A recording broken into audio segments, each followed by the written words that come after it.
Welcome to Trailblazers. Today I'm here with Dirk from DeFi Tuna. Dirk, can you start off by telling us kind of what DeFi Tuna is and kind of what you guys do? Sure. Thank you for having me. DeFi Tuna is leverage on top of Orca today. Orca is a CLMM, a DEX, but also more recently we've created our own DEX. We call it Fusion AMM. Um, I mean, it depends how deep you want to go into the subject, but this is like a broad overview. Uh, Yeah, I guess I'll ask a little bit more questions so we can go a little deeper. So, I guess the first thing is why would people want to leverage LP? What is kind of the benefits to users of using your platform? Several different reasons. Why would someone want to have leverage on any token, right? You're betting that the upside will be worth it and you want to capitalize it more on the upside. If I think Solana is going to go up in price, why not grab some leverage 3, 4 times, 5 times? However, with LPing, it's more to do with fees. When you LP, you expect the price to be within a range of some sort. But the principle still remains. You can amplify your position size and make 5, 3, 4 times the fees you normally would. However, there's like one extra step here where you can actually hedge. So historically, providing liquidity, if price falls, you always lose money. When you have leverage involved, you can actually short while providing liquidity. It's never been done before. Okay, very cool. And so, what are the typical kind of user base of your platform? Are they people who are very actively managing their positions, or is it people who kind of set it and forget it, or kind of how do you think?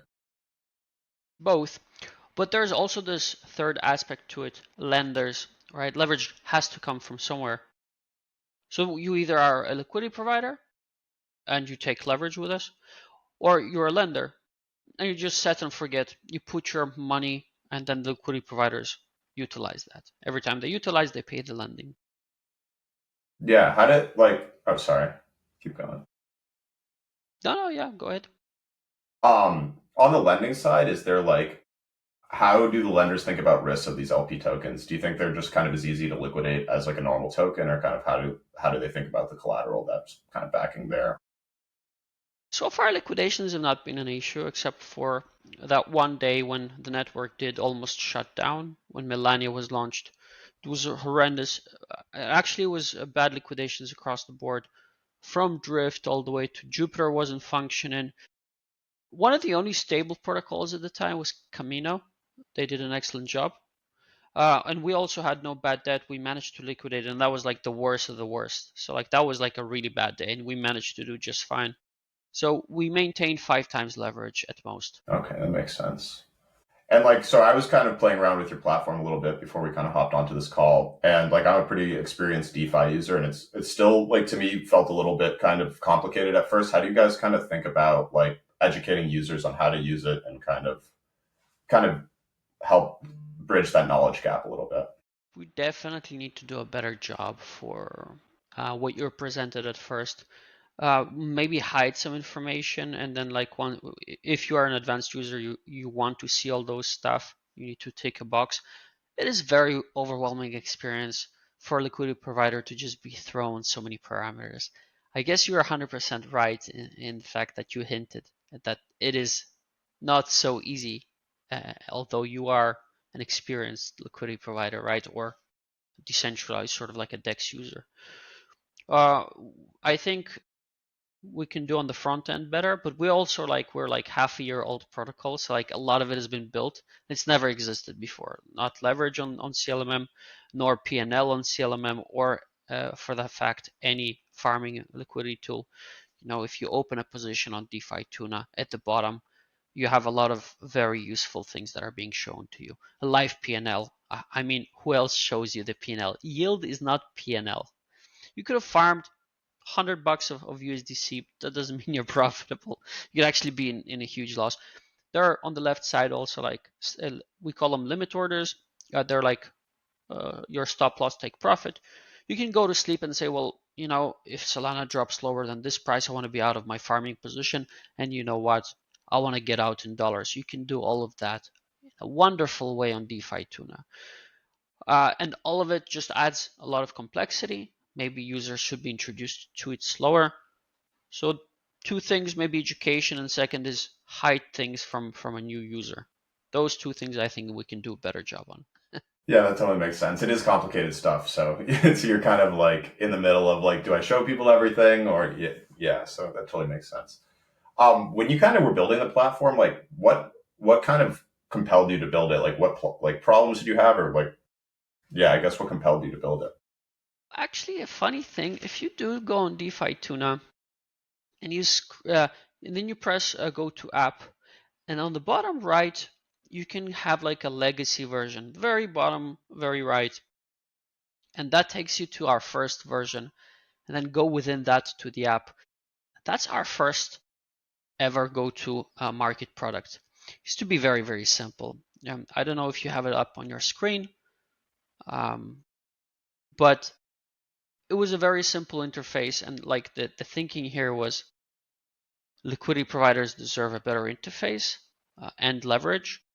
So like our go-to market strategy was sort of just build out the leverage, and then on top of that add the absolute best um, user experience. So we want liquidity providers to feel most comfortable providing liquidity in our platform. Why do I say that? Because today you have to use tons of third-party toolings in order to actually even know what is happening with your position. Again, I go back to the fact that like you don't even know how profitable you are on other platforms, and that's like a big, big problem. We just want to raise the bar and standard for liquidity providers on chain. And that was the first go-to product there on the version 1 that I sent you, or you can see for yourself. Yeah, I was a lot more active liquidity like providing maybe last cycle, and I've kind of fell off recently just because I think the game's gotten a little bit more competitive than it used to be.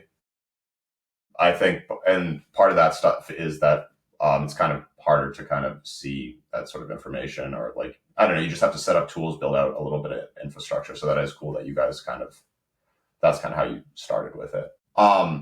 What are kind of like some neat kind of tools or like tricks or like things that you kind of built in the protocol that you were like really like satisfied with yourself for kind of putting into it? So on DeFi Tuna, if you go to the farm page, so like you will see this calculator that exists. I think that's like one of the proudest things we have there. You can predict your profitability or how much you'd lose at any price point. And that's been like quite a difficult task to display it accurately. And I think like none of it exists anywhere, right? Even on Ethereum, like might be a protocol, maybe two that have it, but none of them show it as extensively as we do. So it's very, very something that we're very, very proud of. Um, liquidity provision is all about like how long will you spend in a range, and then how do you predict your profitability on that range. And I think we do a fine job at that.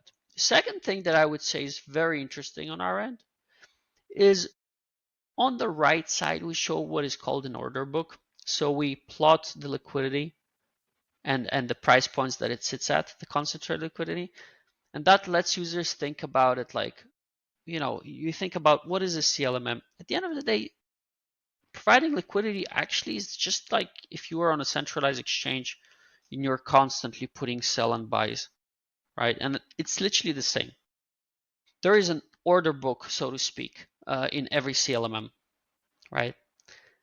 The spread is different depending on what fee rate it is, but that's there. And people started thinking differently about these primitives. So those two things we're pretty proud of. Yeah, very cool. Um, so I've been kind of digging into the data of like how like DEX activity is going on in Solana, and I've noticed that there's like a lot of prop AMMs popping up, and then kind of there's like clubs are kind of getting a lot of attention. How do you think about kind of the future of CLLMs in comparison to like kind of these new primitives popping up on chain? I think we should probably paint a picture to draw it and understand it better. Do you remember like 2017 back when application-specific integrated circuits, they call them ASICs, ASIC miners, were very heavily introduced. Basically a very expensive block of machinery that would mine Bitcoins. And it would be specifically built to mine Bitcoins for nothing else. You can't use it as a graphics card. You can't use it as a CPU for anything. It's really just a really expensive piece of equipment. And that's the way sort of like I see the private AMMs, in that they're very good at just this one strategy. And they're not very accessible to anyone. Can you go and like participate in SolFi? You can't. And most likely, it's built specifically with the inventory existing off chain, and the market maker is probably someone from the exchange, and that they're playing around with the money on very low margins, large volumes.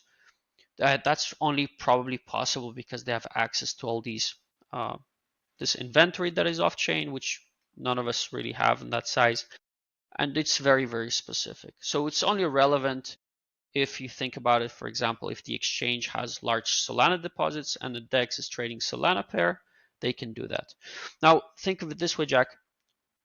If a lot of listings in the future happen strictly on chain, those AMMs fall off completely. One is because like the spread is larger on those, but second is those deposits don't exist on centralized exchanges. So then like it becomes a useless sort of like AMM, so to speak. So the way I see it is like, it's definitely not the future. It's just like running a strategy that is close sourced, so to speak. And the future of CLMM really, at the end of the day, is, then the second part comes here is like, if I were to pitch to you, and if you were an investor, and I were to say, okay, let's build an aggregator on Hyperliquid, would that be a good idea or a bad idea? Like Bad on idea. Hyperliquid specifically, if I was to build an aggregator. Well, there's only one exchange, so bad idea. Exactly, and it's a very liquid one. So then the question becomes, why is our aggregator so popular in Solana? Because CLMMs are inherently illiquid. Yeah, think of it this way, Jack. I can go on Hyperliquid, I can put a large buy or a large sell order, and it'll sit on the order book. And it'll become very thick because you have all this liquidity by market makers, and you have this one big order and several other orders by big traders, and it's just one big thick book. Whereas on Solana, you have CLMMs that have very thin, spread out liquidity that is evenly spread. It's like one layer of butter on a piece of bread, not very thick. The future is to integrate limit orders on top of those AMM primitives. Because as soon as you have limit orders, so today actually it's funny, not a lot of people actually realize this. There are no limit orders on CLMMs. You can't put a sell or a buy order that will be higher or lower than current price. You can only do a swap. That's the entire functionality for a swap or concentrated liquidity. So the future is limit orders integrated into the AMM or order books, and I think both solutions will perform the same over time as we crack this together. I don't know if you're aware, we released a Fusion AMM, our own AMM. It's being audited right now under two auditing firms, Sec3 and another one. Fusion AMM is specifically that. It's by far the most advanced AMM today.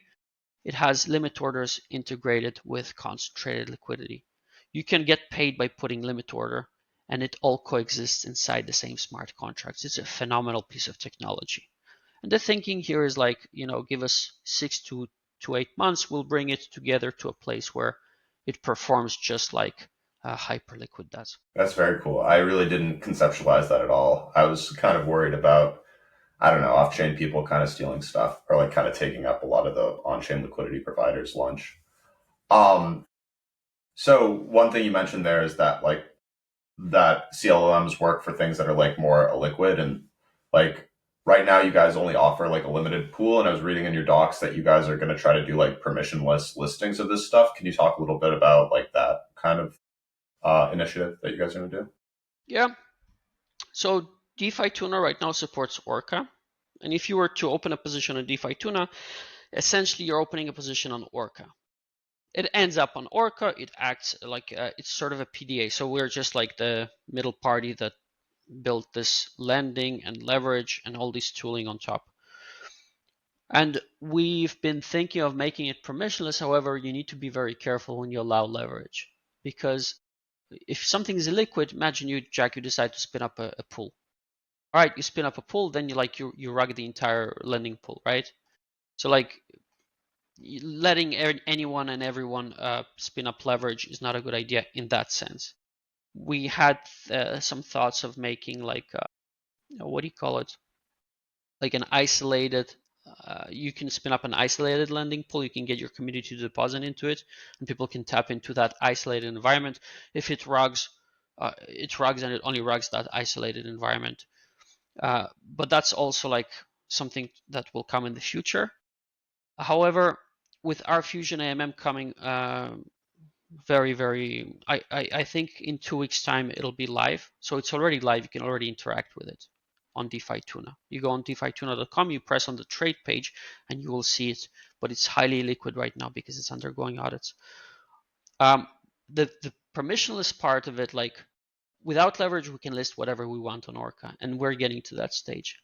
With leverage, it always needs to be permissioned, at least. Okay, yeah, that totally makes sense. So you were previously kind of breaking into how you see like liquidity kind of changing on chain, especially with the release of your new decks. Like, is there any kind of other thoughts that you have about how liquidity will like change on, or trading itself will change on Solana in the upcoming like maybe year or 18 months? Yeah, efficiency. So historically, what we had is a CPMM, constant product market maker, which was launched by Radium, and then Orca came along. Both of them had this. Basically, infinite liquidity spent is spread infinitely, really, really thin. Then we had CLMM, which lets you concentrate it. Still, Then like obviously what we're built, a Fusion AMM, but and it's all going towards efficiency, right? Max efficiency. And so like the name of the game then after you have max efficiency is going to be latency. And that's then like, okay, how can you have an advantage? One DEX can have an advantage over the other one in terms of latency. That's a very hard question. Today, Jito has a monopoly, and the structure itself of how blocks come to be finalized is it's a difficult thing to sort of crack on how to do it correctly, so that it's more fair and less run like a monopoly, and is can be configured. But I think like at the end of the day, everything will come down to latency. I don't think Solana is a big hurdle in terms of tech. It's wonderful to build on top of. It works great. I think the latency part will be something that is going to be a hurdle, the biggest hurdle, I think. Okay. And do you like foresee how that's going to be resolved? Alpenglow, I thought was going to reduce latency. Kind of what are your thoughts there?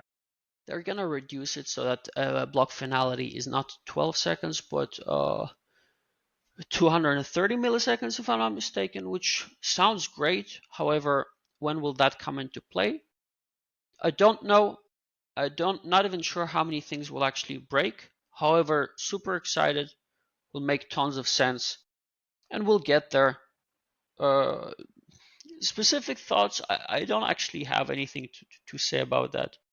Good idea, and I hope that they just manage to finalize it, to a place where it doesn't break too many things. Yeah. Okay. Switching topics a little bit to your TGA, can you kind of tell a little bit about kind of what you're doing, and or like reveal what you can about your TGA and your token that's coming out soon? Yes, we've never really revealed our partner, so we have two stages the way we think about it. We revealed that we're gonna do our token and it's gonna trade on a DEX. It's gonna come out, and then our communities came back to us and they said, well, is it possible to do a small pre-sale for the community? So we checked the wallets. We had a second thought internally, and then we said, okay, we're gonna do a pre-sale $2.5 million at 50 million fully diluted, which is 18 million circulating supply. So this is a really, really nice entry point for anyone to speculate on. Our token will be 100% revenue share, everything from our AMM to DeFi Tuna. Today we made $1,200,000 worth of revenue, and we've been live for a little bit over 6 months, and it was a slow start. So with our own AMM, we believe that like sky is the limit, and we all know how profitable AMMs are. Today we have the most advanced AMM, so like we actually have a product that anyone can play with. It's in beta stage, but it's to our best knowledge, it works with no issues. And so what is the right pricing for such a technology? And that is a good, like a hard question to answer. And so like we thought, okay, well, 50 million fully diluted valuation is probably the right valuations to go with. We plan to do a pre-sale on around 22nd. Discord has all the information. That pre-sale will be for $2.5 million. And then everything else will be available through Orca, which are our investors and our launch partners. But the pre-sale, we're actually partnered up with MetaPlex. As you might know about MetaPlex, MetaPlex, they power all of the NFTs, a lot of the technologies there on Solana. They're stepping into the Launchpad game, and we are their first project that they're going to be helping with, like a pre-sale. So we're really excited to start working with MetaPlex. Oh, that's very cool. I didn't know that they were doing that. That's awesome. Yeah. Okay. Yeah, that's really cool. That's exciting. So far on working on the protocol, what are kind of the biggest lessons you've learned, or like kind of hiccups or things that were like unexpected to you? Advisory is almost never worth it. Never prepay or agree for any advisory shares. Almost never will it be worth your money or sort of the allocation. Number one, first and foremost, I would say. Number two is probably, well, hiring. So like we knew how hard it is to get the right talent. However, like we rediscovered that even though we've been in the space for a long time, hiring is really, really hard. Hiring is probably the hardest thing, harder than probably raising. So anyone who's walking into this space wants to build something, know that to put together a team might take half a year to 8 months, easily, especially the first hires. And then I would say always try to self-finance things. So like in our case, we did a pre-seed that is very, very small. Sol Big Brain was our big supporter. He gave a relatively small check size, and I self-financed until our launch. Immensely difficult task, and I thank God I managed to do so. And that's given us the absolute full flexibility of doing whatever we want. We had no pressures from VCs, from anybody. We did end up raising a seed round in order to aggressively audit, because audits are immensely expensive. But for the seed investors, they've been really, really great. So those key points, I would say, is something you should, or any founder should, think about. Yeah, those are pretty insightful. Switching over to you a little bit, how did you kind of start your crypto journey? Like, what got you into crypto? I had a friend in my army service back when I was doing 3 years. His name was Jordan Tweener. He was a Bitcoin maximalist, 2016. First time I ever heard about Bitcoin. He was in my unit, and we were living together for some time. And every time he'd be like, telling us, "Hey, buy Bitcoins. The banks are scams." And I would just hear this over and over again. I checked the price of Bitcoin. I think it was like $800. I looked at it. I'm like, okay, well, whatever. And he'd keep telling this story about Bitcoin, how great it is, this decentralization. And what really sparked, well, at least in my eyes, where the spark came from is when 3 months later I checked back from 800 to 1,200. And I said, my goodness, there's money to be made here. So I found a way to get a deposit in and buy some Bitcoins, which actually was really difficult in 2016. You'd be surprised how difficult it was back in the day. Managed to get some funds and bought Bitcoin and was trading on Bitfinex. Wow, such an old platform. And Bitrex, those two platforms. It was just trading Bitcoin around, playing around with leverage, but went full time after my army service, 17 on BitMEX, pretty much 24/7 for a good 2, 3, 4, 5 years up until Solana came out. 2020, we read the white paper, myself and my brother.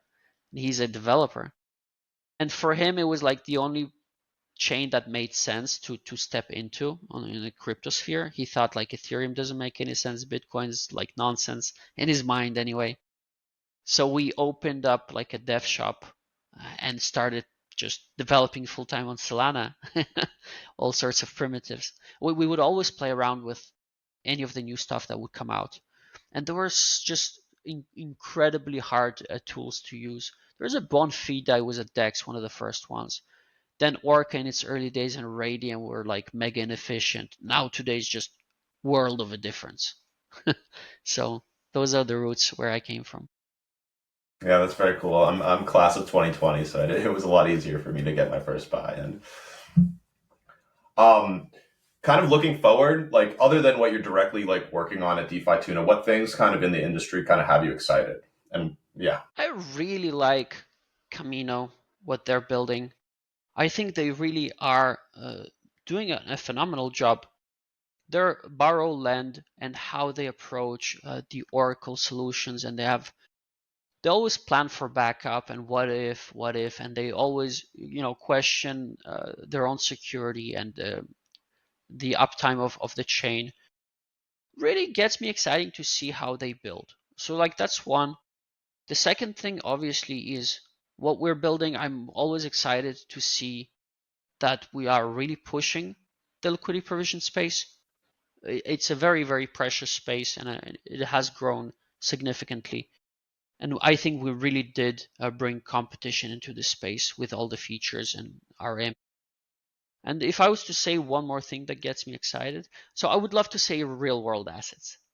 And I think those are really cool. However, I would compare real world assets to what Bitcoin was in 2015, 16, 17. Everybody knew it was going to be a big deal. It had sharp uptrend, then bear market that was pretty prolonged, and then even more liquidity, even larger uptrend. And so I think what we're going to have with real world assets is the same. Might be faster, these phases, but I can't imagine real world assets becoming an overnight success. Might have hype around it, might have some volume, but then I would imagine would die off until the gap would bridge for more efficiency on chain. So there I'm more long-term aligned, more long-term excited. I think it's really cool. okay. Well, I think that's a great way to end things. This was really interesting having you on. Thanks for taking the time. Yeah, appreciate it, Jack. Thank you very much for having me.